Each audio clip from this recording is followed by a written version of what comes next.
Do you feel self-conscious when you're out in public and doing something that goes against the norm?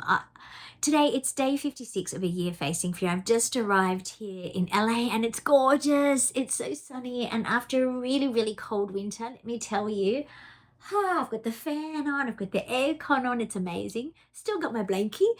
Um, but on the plane, it's a 15-hour flight, so it's not that bad, but my skin is really dry. I don't know if you find that on planes you come off and your skin is so dehydrated and you look like you've aged about 20 years and it just feels horrible.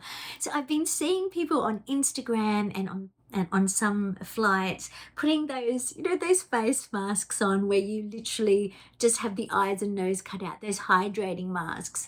And I thought to myself, wouldn't that be really great to just wear that for a couple of hours and just have your skin feel so beautiful and hydrated rather than it being so dry that you feel like it's going to fall off? And then my bestie Natasha actually gifted me a few face masks the other day. And so I thought to myself, that's my phone, kids texting me from Australia. I thought, so I packed them in my hand luggage.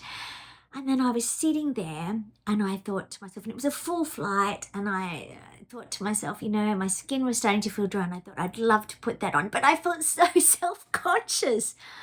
And so I just couldn't get the guts to do it. And I must have sat there for about half an hour thinking about putting this bloody mask on and not actually having the guts to do it.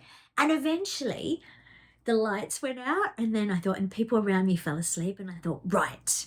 And so in the dark, I was there trying to pull this mask apart and put it on, and it just felt so wonderful. And then I thought to myself, oh my God, I need to take a photo for this bloody challenge. And I thought, how am I going to do this? Because if I put the flash on, I'm going to wake people up and then they're going to see me there with this